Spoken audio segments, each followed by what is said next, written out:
Greetings. It is my honor to welcome all of you to this virtual baccalaureate, celebrating both the classes of 2020 and the class of 2021 here at Ohio Wesleyan University. These two classes have experienced the completion of their college years in ways that are unlike any class that has preceded them in our memory. And tonight we're grateful to be able to share together the experiences that they bring to us, recollecting their 4 years on this campus. I remember 4 and 5 years ago, as these students were visiting Ohio Wesleyan while they were still in high school, I would meet with them and I would offer 3 questions for their consideration. What do you care about? That is, what are your passions? Where do you want to go? That is, if you could go anywhere in the world to think about the things you care about, where would you want to go? And then this, who do you want to be?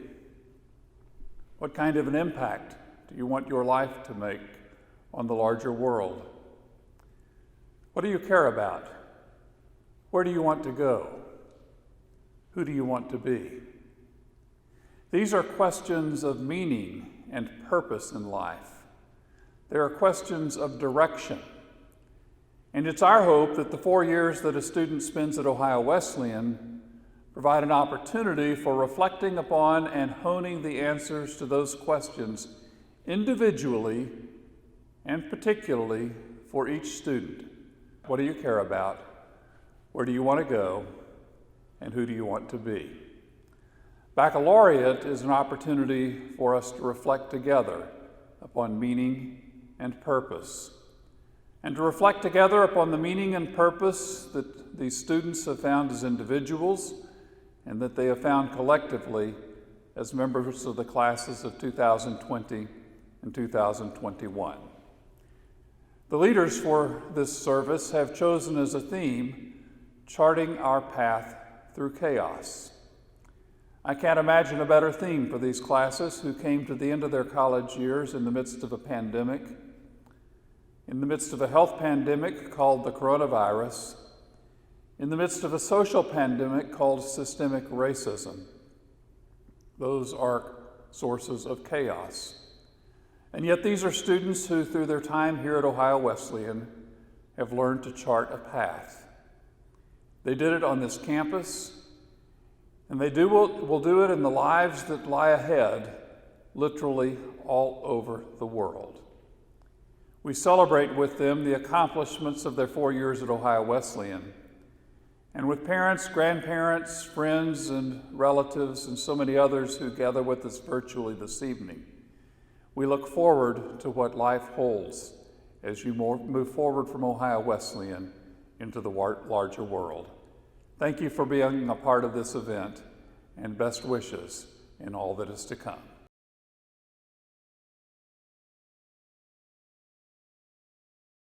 Each of the Ohio Wesleyan University Religious Life Awards honors an individual who exemplifies a faithful witness to the ethical, spiritual, and missional values of Ohio Wesleyan University, as delineated in the university's charter and statement of aims, and demonstrated in leadership both on campus and in the community, including especially their faith community.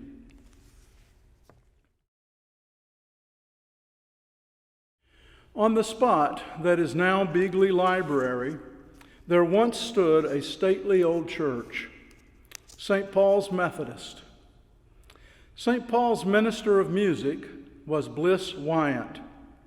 Bliss and his wife Mildred, both alums of Ohio Wesleyan, left Delaware to live for 30 years in China as missionaries teaching music and English, but more importantly, promoting international peace and understanding. The Wyants returned to Delaware to teach us about the richness and great work of Chinese culture, and some of their Chinese hymns are in the current United Methodist hymnal. The Bliss and Mildred Wyant Award was established in their honor to remember the importance of leadership, which promotes interfaith and intercultural understanding. And the 2020 recipients are Ahmed Hamid and Isabel Rodriguez.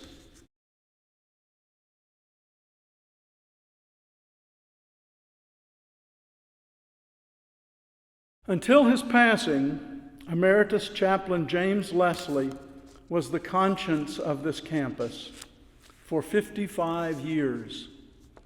With punishing wit and gentle grace, the prophetic voice of Chaplain Leslie was a clarion call for social justice at Ohio Wesleyan. The Chaplain James Leslie Award was established in his honor to remember the importance of leadership, which promotes peace and justice. And the 2020 and 2021 recipients are Janelle Collier, Kayla Adolph, and Abby Carlson.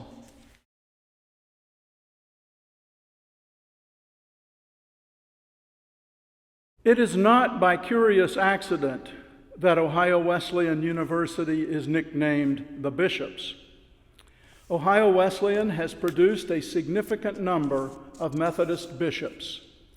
Many of you have lived in residence halls named after some of them. Francis Gerald Inslee was one of our bishops, particularly known for his dedication to Christian education and Christian mission. The Bishop Francis Gerald Inslee Award was established in his honor to remember the importance of leadership, which promotes a strong relationship between church and college.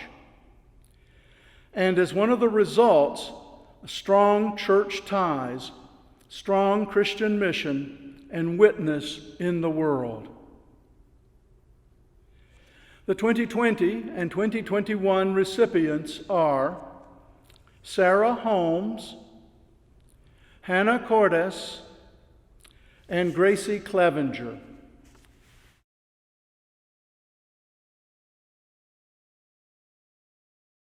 In addition to being an excellent professor of Spanish, Dr. Cheryl McGinnis was the first Catholic laywoman to serve as a Catholic chaplain at Ohio Wesleyan.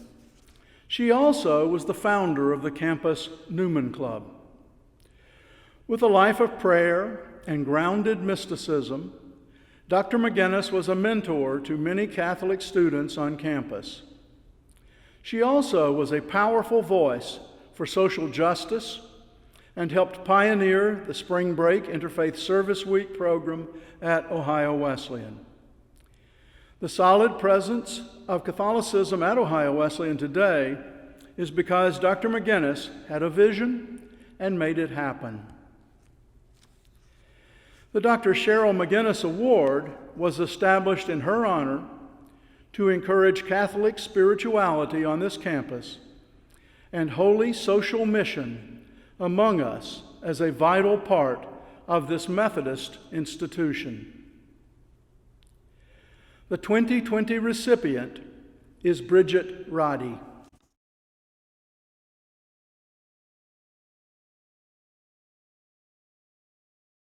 For a living, he swept our floors and picked up after our untidiness. For a vocation, he was Ohio Wesleyan University's Goodwill Ambassador, always a warm greeting for everyone, even the most curmudgeonly among us. For a calling within his vocation, he was a servant of God, outshining all the rest of us in his fundraising for the crop walk, outsinging all the rest of us in his leadership with the Gospeliers, outloving most of us in his faithful devotion to God and his church. The Tabin Blake Service Award was established in his honor to remember the importance of leadership, which promotes the full scope of the university's informal motto, Education for Leadership and Service. The 2020 and 21 recipients are Mary Ellen Haskett and Lena Eisen.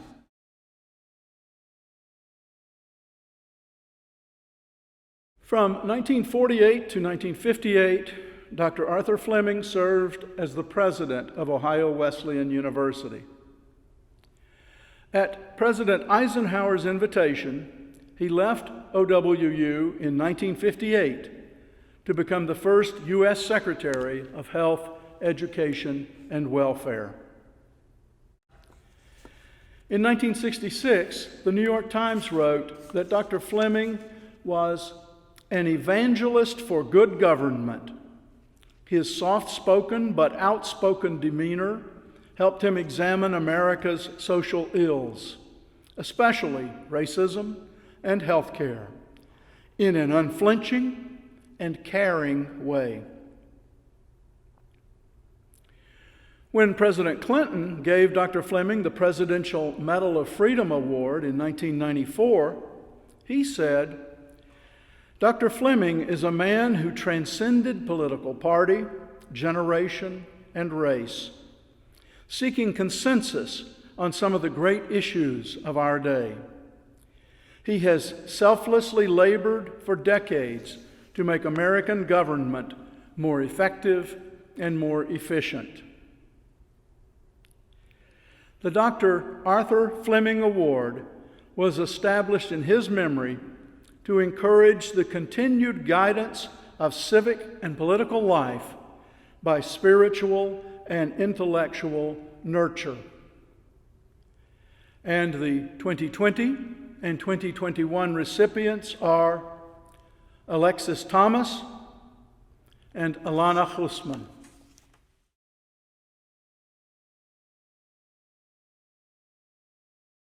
The Guy Sarvis Award was established in honor of Dr. Sarvis by Stephen Ollendorf. Dr. Sarvis was a professor of sociology at Ohio Wesleyan and devoted much of his life to promoting and living by example the virtues and values of cross-cultural understanding and sensitivity to racial and religious diversity. This award is given jointly by the Diversity, Equity, and Inclusion Council and by the Chaplain's Office to a student who has demonstrated record of fostering cross-cultural understanding and contributing to the creation of a culture of hospitality and inclusion at Ohio Wesleyan. The 2020 and 2021 recipients are Ahmed Hamid, Brandon Stevens, and Alana Usman.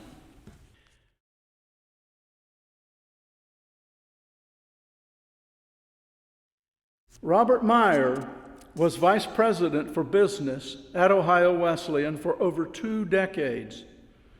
He was known for his strong ethics, his personal care of people from all walks of life, and his lifelong commitment to community service. The Robert and Betty Meyer Award was established in their honor to remember the importance of campus administrators and staff who faithfully live the historic mission of Ohio Wesleyan in all aspects of their life, so as to enrich both church and society. The 2020 and 2021 recipients are Lisa Ho and Daryl Alban.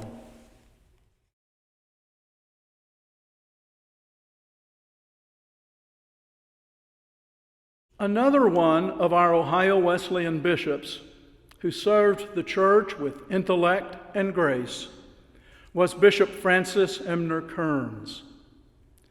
As a life trustee at Ohio Wesleyan, Bishop Kearns was especially dedicated to maintaining and strengthening the teaching faculty and the university's United Methodist connection.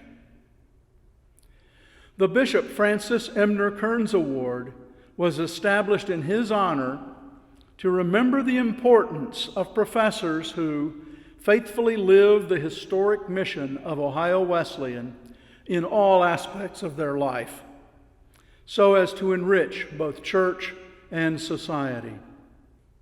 The 2020 and 2021 recipients are Dr. Carl Pace and Dr. Paula White.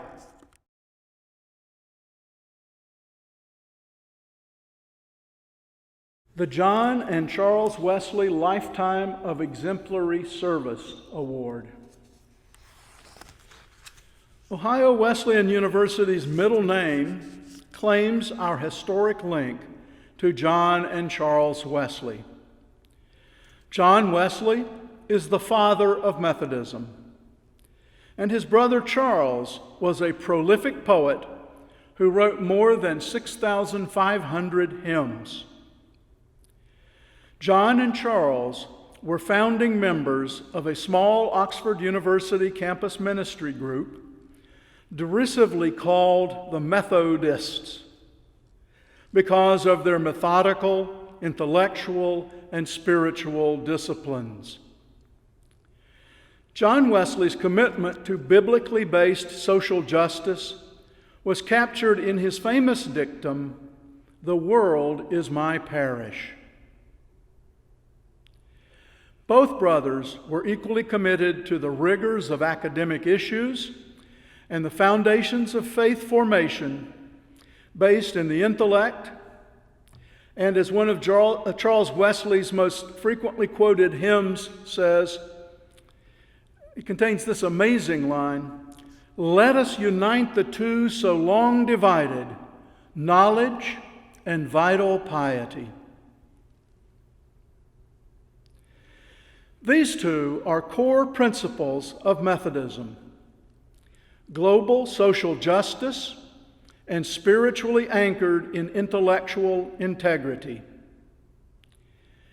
And they are the foundational values of this award, the John and Charles Wesley Lifetime of Exemplary Service Award. It is not presented annually. Rather, it is reserved to honor faculty or staff of Ohio Wesleyan who over a significant period of time have demonstrated a consistent and profound impact upon the intellectual and spiritual formation of our students. The 2020 recipient of this rare award is Chaplain Emeritus John Powers. President Jones, faculty, staff, families, and friends. Hello and welcome to the 2020-2021 Ohio Wesleyan Baccalaureate Ceremony. Thank you for joining us. My name is Lane Yerrick. And my name is Ahmed Hamid. We are the co-chairs of this year's baccalaureate. Tonight you will hear and see a variety of 2020 and 2021 graduates from different faith backgrounds. They will be telling us in their own ways their journeys while here at OWU. Baccalaureate, in essence, reflects upon and celebrates the experiences of the senior class and how these experiences have shaped our journeys here at OWU. With this in mind, the Senior Class Baccalaureate Committee has chosen the theme, Charting a Path Through Chaos. We actually decided this theme before COVID-19 prematurely changed our times on campus, but it's even more fitting now, isn't it? Our classes have experienced tumultuous changes these past 4 years, internationally, nationally, and locally here in the OWU community. We have learned to navigate difficult changes while still remaining true to our values, beliefs, and identities. Through the chaos, we use our faith to ground us and guide us in finding ways to emerge stronger as individuals and as a community. As we leave OWU, we are confident in who we are and are willing to rise to the challenge that our ever-changing world puts before us. Before we begin, we would like to thank the chaplain's office staff, both past and present, who have assisted in planning the 2020 and 2021 baccalaureate. Sharon, Chad, and Mary, thank you. We would also like to thank the Baccalaureate Committee and OU Media Services who have made tonight possible. We hope you enjoyed tonight's service, which reflects the experiences and journeys of our fellow classmates in the 2020 and 2021 senior classes. Welcome to Baccalaureate. As you prepare for college, your teachers, peers, family members, and friends tell you all the good things to expect in college. The new friendships, the academic opportunities, the days on the J, the library study sessions, and most importantly, the ability to discover who you are and who you want to become. What you aren't always prepared for is the chaos and uncertainty that comes from discovering your purpose. In my experience, I came into college expecting to excel and to fall in love with the idea of becoming. Truth be told, the experience from the start was not as glorious as I expected it to be. It was rocky and deflating at times. However, I'm a strong believer in God's fingerprints being on all moments of our lives, even those that are scary and confusing. He is always working on something bigger. As I journeyed through my years at Ohio Wesleyan, I reached a point where I knew I couldn't keep trying to be in control of every aspect of my life, because I didn't really know what I was supposed to be doing, and I no longer knew what the perfection that I had so long searched for really looked like. It was my sophomore year when my faith journey really began to grow. I started to realize that who I was a daughter of a king who already knew what I would be doing with my years here on earth, and I couldn't rest in the security of his mercy and love. That being said, we all know that college brings new challenges and trials, fears and anxieties every day. So, I knew that I needed to establish disciplines that would help me maintain my gaze upward.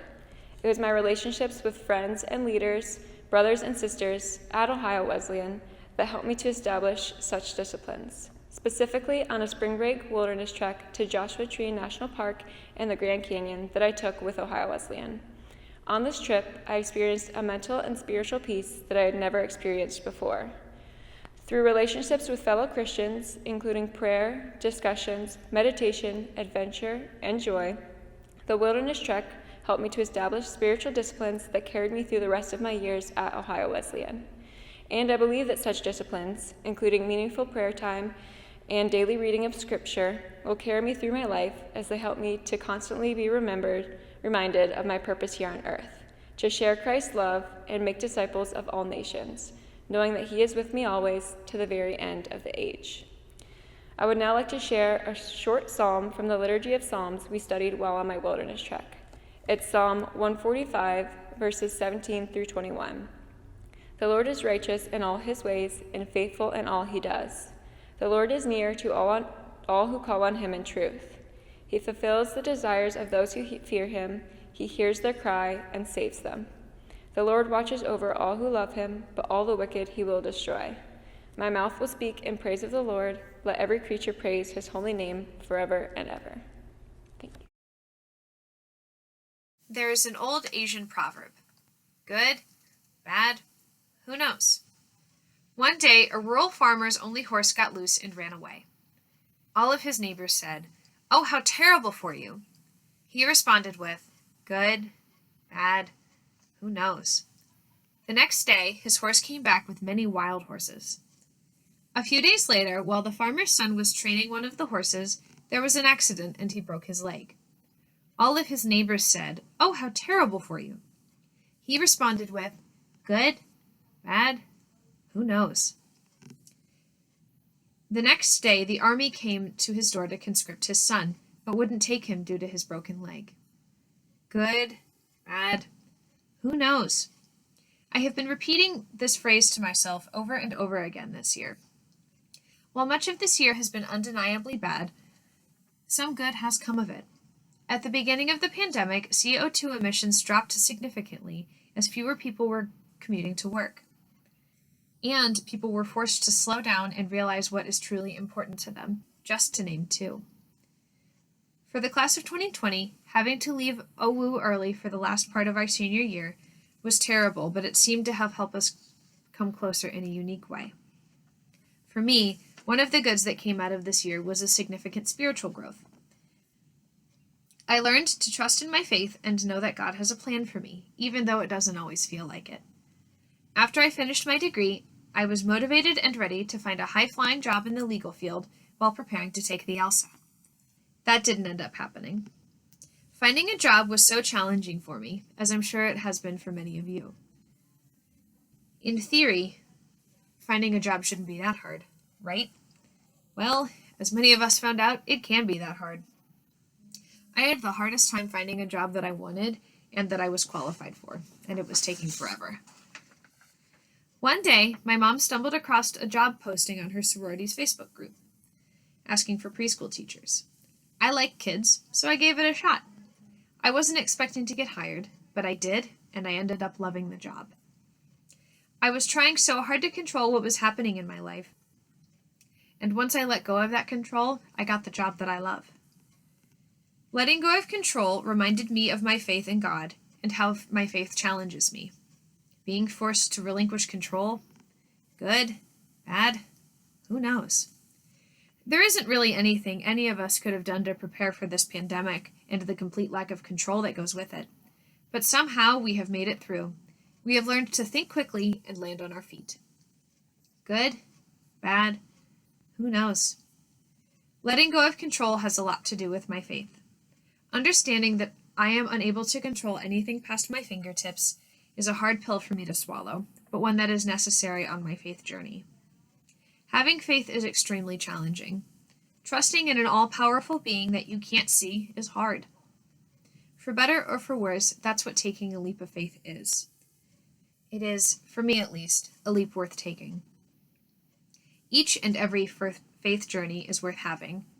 They provide clarity in a unique and somehow all-encompassing way. As things continue to happen, good, bad, who knows? Who am I? I mean, I wasn't going to go into details, but since you asked, I am the mountain's worst nightmare. Because I remind him of a valley. Meaning I remind people that sometimes you have to humble yourself and come to a low point. I am God's construction. He made me a fine craft of mistakes, fortitude, and brilliance. I am Maya's phenomenal woman. I am she who keeps the sun in the crevice of her big, bold, beautiful smile. I am a symphony. Failing when trying to play without the mother tongue. Failing when trying to play without the drums. Because you can't play without the person who's been gifted to keep people on track. I am the bark with the bite. The one who goes against the grain, you go left, I'll take right. I am a warrior, a soldier, a fighter for all things good and gold, protector of lost souls. I am Adam's rib. Therefore, I have the gift to keep a man's lungs from collapsing. I am the girl who didn't let people's opinions define her, so they started saying, Courtney, your courage in capital letters. I am a result of Francis Key's missed note. I am a result of suicide with a jammed trigger. I am a result of depression pressed down and made into joy. I have taken my pain, tattooed it across my chest, so survivor is the only thing they see. I have taken my fears, gorilla glued them to my lips. Now savage is the only language I speak. I reek the sense of a survivor, mountain climber. Lord, if it be your will, I ask that you take me higher with your Holy Ghost fire. I am Lincoln's emancipation. No, Lincoln's emancipation. Martin's proclamation. Angela Davis's dedication. Ali's fighting spirit in resuscitation. I am revolutionary in my revelations. Hi, I'm Courtney. I'm often heard before I'm seen. Loud in places where I should be quiet. Quiet in places where I should be loud. Ultimately, I'm a presence demander. I have this weird fascination with pottery. I think I got it from spending so much time letting people mold me into who they wanted me to be. I love big hips, lips, thighs, and butts. I think you should never be cautious of the space you take up. I am a French vanilla coffee with extra caffeine. I am energy. I am me. Hi, I'm Courtney. A reading from the book of Jonah. This is the word of the Lord that came to Jonah, a son of Amittai. Set out for the great city of Nineveh and preached against it. Their wickedness has come up before me. But Jonah made ready to flee to Tarshish away from the Lord. He went down to Joppa, found a ship going to Tarshish, paid the fare, and went aboard to journey with them to Tarshish, away from the Lord. The Lord, however, hurled a violent wind upon the sea, and in the furious tempest that arose, the ship was on the point of breaking up. Then the mariners became frightened, and each one cried to his God. To lighten the ship for themselves, they threw its cargo into the sea. Meanwhile, Jonah had gone down into the hold of the ship and lay there fast asleep. The captain came to him and said, "What are you doing asleep? Rise up, call upon your God. Perhaps God will be mindful of us so that we may not perish." Then they said to one another, "Come, let us cast lots to find out whose account we have met with this misfortune." So they cast lots and thus singled out Jonah. "Tell us," they said, "what is your business? Where do you come from? What is your country, and to what people do you belong?" "I am a Hebrew," Jonah answered them. "I worship the Lord and the God of heaven, who made the sea and the dry land." Now the men were seized with great fear and said to him, "How could you do such a thing?" They knew that he was fleeing from the Lord because he had told them. "What shall we do with you?" they asked, "that the sea may quiet down for us?" For the sea was growing more and more turbulent. Jonah said to them, "Pick me up and throw me into the sea, that it may quiet down for you, since I know it is because of me that this violent storm has come upon you." Still the men rowed hard to regain the land, but they could not. For the sea grew ever more turbulent.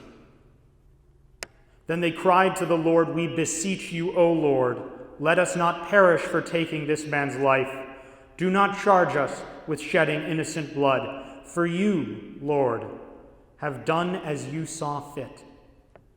Then they took Jonah and threw him into the sea, and the sea's raging abated. Struck with great fear of the Lord, the men offered sacrifice and made vows to him. But the Lord sent a large fish that swallowed Jonah, and he remained in the belly of the fish for 3 days and 3 nights. From the belly of the fish, Jonah said this prayer to the Lord his God. "Out of my distress I called to the Lord, and he answered me. From the midst of the netherworld I cried for help, and you heard my voice.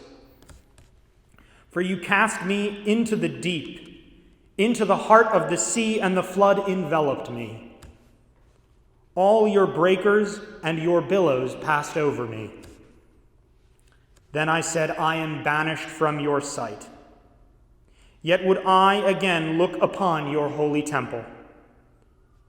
The waters swirled about me, threatening my life. The abyss enveloped me. Seaweed clung about my head. Down I went to the roots of the mountains. The bars of the netherworld were closing behind me forever. But you brought up my life from the pit, O Lord my God.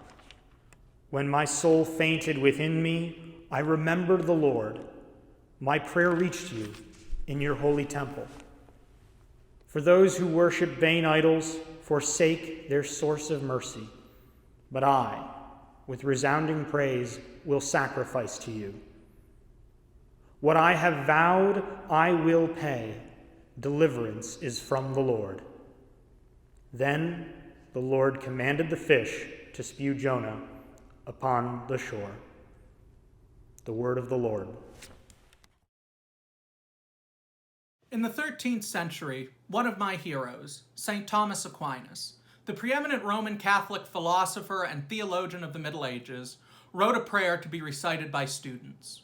Though I will not regale you with the prayer in its entirety, I will recite a portion. Creator of all things, take from me the double darkness into which I was born, sin and ignorance. Give me a keen understanding, a retentive memory, and the ability to grasp things correctly and fundamentally. Grant me the ability to express myself with thoroughness and charm. Though perhaps a tad dogmatic for our unique brand of OWU spirituality, this prayer is the perfect summary of why Ohio Wesleyan was meaningful to me, both intellectually and spiritually. I do not think anyone can dispute that an Ohio Wesleyan education, when given to a student who desires to learn, is rigorous. In my own attempt to construct for myself a curriculum most resembling the old days of the liberal arts, when classics reigned supreme, I found myself doing things I never expected that I'd be able to do, such as reading the Book of Ruth in its entirety in Hebrew, or writing intelligently on the philosophy of Plato, drawing my information from sources in the original Greek. Perhaps more importantly, though, my journey through Ohio Wesleyan has allowed me to answer the perpetual, perplexing question from the book of Job: where shall wisdom be found? Ohio Wesleyan, an institution bound by its creators to conduct itself on the most liberal of principles, provided an answer for me. Wisdom is to be found through engaging with the vast intellectual traditions of humanity, including the religions of both the West and the East, and through grappling with the content of those traditions alongside your peers. Just as the curriculum at Ohio Wesleyan draws from a diverse array of intellectual and spiritual traditions, so too do our student body and faculty. In this way, the process of engaging with one's peers and professors is not merely a supplement to the curriculum, but is a worthwhile task in and of itself. I have studied religious theory with an Islamic scholar, learned the Hebrew language from a Jew, studied Latin with a Roman Catholic, and lived in a fraternity house that ran the gamut of religious, sexual, political, racial, and intellectual diversity. Though it remains to be seen how Ohio Wesleyan has affected the darkness of sin in our lives, though I am confident it has given us a keen sense of justice and the importance of right, I can say with resolve that Ohio Wesleyan has done more in my life to banish the darkness of ignorance than any other institution of which I have been a part. And should that incipient darkness ever rise again, I know where wisdom shall be found, and I shall keep the darkness at bay with the triple lights of learning, engagement, and compassion. In lumine tuo videbimus lumen. Amen.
Hello, good evening, morning, wherever you are. My name is Janelle Collier, and I am from Southern Maryland, currently residing in Pittsburgh, Pennsylvania. And I am a graduate of 2020. So before beginning my journey at Ohio Wesleyan, I could have not imagined how these 4 years would change my life. I had never even heard of this school. But throughout these years, I realized that not only would OWU's amazing neuroscience program enhance my future career, but also that OWU's atmosphere, rich in culture, spirituality, relationships, events, and communities, that would forever change me as an individual. I came from a predominantly black community back in Prince George's County, Maryland, and I was very excited to attend a college that would be a complete change of scenery and broaden my horizons. For me, OWU did just that. I knew I would major in neuroscience. I love brains. But I had also hoped to continue playing basketball as well, so I chose to walk on. Little did I know that playing on this team would teach me so much about others' backgrounds and experiences. But most of all, it taught me about myself and how much I could physically and mentally endure as an individual.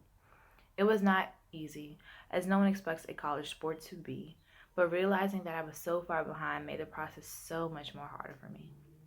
I was physically behind, and test outs kept me from playing in games. I literally transformed my body and, more importantly, my faith to meet the demands of my sport. I just knew that once I passed those 8 and 8s, I would have my time to shine. Yet once I finally passed them, I felt like old news. Felt like I missed my shot for the season. Sophomore year, although I was physically prepared going in and played a bit more, I still felt overlooked. I became very insecure about my abilities. I began questioning the system. Resentment grew within me, and I knew it was unhealthy. It was stealing my joy. It was the constant thoughts in my head. Alongside room and disagreements, struggles to find time for chemistry tutoring, everlasting aches, bruises, and concussions, and the loss of my little cousin Derek, I took so many physical and mental tolls. My team supported me, no doubt, but I too often found myself questioning why I wanted so badly to be a part of something that I felt did not need me or appreciate me. So much sadness and anger and frustration built up within me, and I knew something needed to change. When I decided to stop trying to find my worth in others' eyes and see my worth through the eyes of God, I was released from a lot of mental pressure. To Him, I was just as valuable and favorable, regardless of what I contributed to a game or not. God just wanted my best, and that's all I owed Him and my team. I could never please everyone, but whatever I did or was able to do, I just had to make sure I was doing it for the Lord. This shift in my mindset and strengthening of my faith helped me navigate through classes, leadership, and service. My purpose was no longer to please people by what I did, but to reflect the heart of Jesus in all that I did. Because of OWU, I was able to find my spiritual support in families, friends, other Christian athletes in AIA, my college church family, DCV, OWU staff and faculty, and crew. We were intentionally doing life together, and they each helped me a lot. Not only to see my worth on the team, but the favor I had in God's eyes. Instead of seeing myself as a student athlete, I had to see myself as a Christian student athlete who would be involved on campus and in my community. These groups helped me to realize that I can influence others and bring salt and light to relationships even when they seemed as though they had no hope. I was beginning to realize the true value of emulating God from within. I have loved and cherished every moment I have spent learning here at OWU. Even more, I realized that I could bring this OWU-ness beyond Delaware, Ohio. I brought my new perspectives and ideas I had learned at OWU about intersectionality, interfaith, and just liberal arts education back home to conferences and to all the people I encountered. My understanding of my worth and my value in God's eyes helped me to approach people, situations, and opportunities with confidence, but also humility. I would like to say that I've made the most out of my time at OWU because I've seen how God uses school to help me grow. So thank you, everyone. Congratulations. And I just pray for success for the rest of you all's journeys. Thank you. I'd like to start by reading Galatians 6:2. Carry each other's burdens, and in this way you will fulfill the law of Christ. When I arrived on campus, my biggest concern was finding a community. I was petrified that I would be friendless for the next 4 years of my life. In fact, when orientation week had ended and I had not yet made any lifelong friendships, I became convinced that I should probably just drop out at the end of the first semester. To combat this, I decided that I would join as many groups as possible. As a planner, I had spent extensive hours poring over the list of clubs on OWU's website before I arrived, and on the day of the student involvement fair, I was ready. I wrote my name on sign-up sheet after sign-up sheet. Spoiler alert, by the time I graduated, I only remained in one club that I had signed up for that day. But in those 4 years, I found myself a part of countless communities.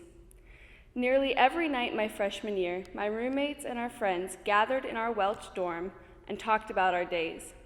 As we ran around the circle of people in the room, each gave the high point and low point of their day, each dutifully written down on a Post-it note. As we shared, the notes were pressed onto the wall. By the end of the year, our wall was a rainbow collage of memories, and we took down the Post-it notes solemnly and were able to relive the memories, laughing and crying. Weekly, I showed up at a Bible study I had been invited to on my first week on campus. It was there that I found more vulnerability about faith than I had ever thought people expressed. Students challenged leaders about questions and frustrations. People worshiped and wept when they were too overwhelmed to make it through the week. And the genuine love for Jesus was plainly seen. And this pattern continued. Time after time, I found myself in communities I hadn't anticipated, hadn't signed up for at the club fair or seen listed on the website, but that showed me support and pushed me toward a deeper faith in Christ. I grew close with the Catholic chaplain, Mary, and considered her my on-campus mother. I joined the Interfaith House and learned how a group of diversely religious people can teach me of their beliefs and cause me to reflect on my own. And when I met my husband, he shared Galatians 6:2 with me. The people I met showed me community as if it were a verb. And through those 4 years, I found myself being built up by those who took seriously this law of Christ, to bear one another's burdens, to be present for each other and stronger together. أعوذ بالله من الشيطان الرجيم بسم الله الرحمن الرحيم الحمد لله رب العالمين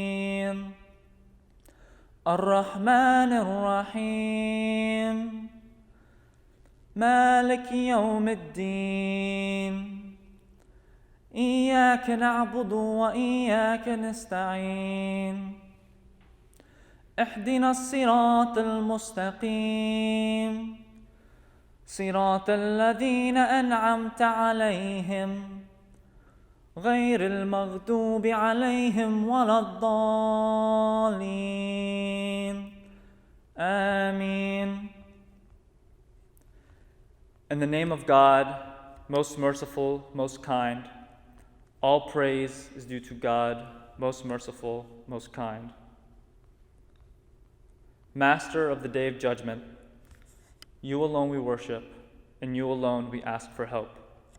Guide us along the straight path, the path of those whom you have guided, not the path for those whom you are displeased with, or those who you have led astray. أشهد أن لا إله إلا الله وأشهد أن محمدًا عبده ورسوله. I bear witness that there is no God but God, and that Muhammad, peace and blessings be upon him, is his servant and his messenger. This is known as the Shahada, or the declaration of faith. It is understood that by saying and believing this statement, it identifies someone as a Muslim. When people convert to Islam, this is the statement they must make to do so.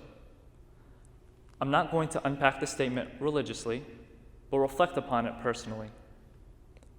This statement identifies someone as a Muslim. It identifies me as a Muslim. It is something that I cherish dearly, but it also puts a target on my back. It is no secret that living as a Muslim in the US can be scary and dangerous. For many, it is a topic to avoid in conversation because you are unsure how people will react.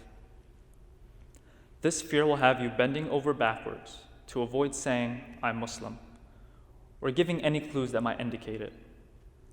I spent a lot of my adolescent life behaving this way for fear of people's reactions. And these feelings were not just based on my own misconceptions. Islamophobic attacks are a real danger for so many people, myself included. I've experienced many instances of these actions throughout my life. All this begs the question, how can you function as a Muslim in America? I tried the acrobatics mentioned earlier, but that wasn't really working for me. Did I get away with it? Well, yeah, I can be quite good at deflecting conversation if I need to. But it felt wrong, even though I felt I was doing so for my own well-being. What made it more difficult for me internally was that even though I took every opportunity to shy away from conversations about my faith, I never did so when it came to conversations around race and ethnicity. In high school and here at OU, I even sought those conversations out. So how could I be so willing to put myself out there for that, but not for my religion? So I had to get to work. While the danger I felt was real, and still is, I tried to work down that fear. I began with close friends. Instead of slipping away mysteriously for 10 minutes, I would tell them, hey, I have to go pray. I began with those little statements that for me felt like monumental actions. And their reactions, sometimes indifferent, okay, sounds good, whatever, or helpful, here's a quiet place over there if you need it, gave me the confidence that I needed to keep moving forward. I began to take more active steps and seek out a Muslim community here at OU. This ended up with me becoming president of the Muslim Student Association and leading the Friday prayers here for about 2.5 years. I also began seeking out those conversations about my faith that I used to dread, and frankly are still tough sometimes. I started having what I call now interfaith conversations on campus with friends, which eventually led me to nationwide interfaith conferences with the chaplain's office, and eventually work as a part of the organization that hosted the conference.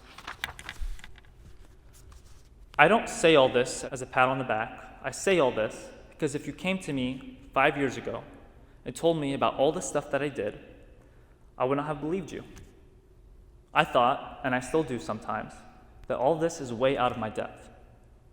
But small steps and help from family, friends, faculty, and staff helped me get there. So now I can stand in front of you without fear and say, Ashhadu an la ilaha illallah wa ashhadu anna Muhammadan abduhu wa rasuluh. I bear witness that there is no God but God, and that Muhammad, peace and blessings be upon him, is his servant and his messenger.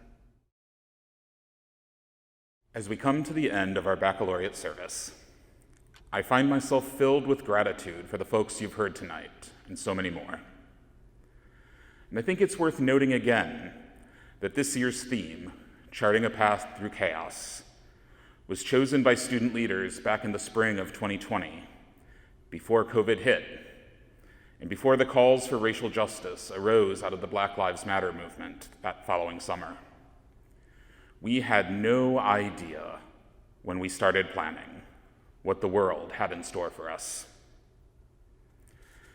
And so, as we close for this evening, and as you prepare for commencement tomorrow, I invite you to receive this benediction. As you look to the path that lies behind you in all of its chaos, may you find wisdom, that you may see where you have been and who you have become. As you look to the bend in the path where now you stand, the course that you have charted behind you, the course you will chart before you, may you find joy in the moment where you are. And as you look to the path that lies ahead, in whatever chaos may yet come, may it lead you ever onward into justice, into growth, and into the very heart of the divine. And may you always find your way to to the ones you call home.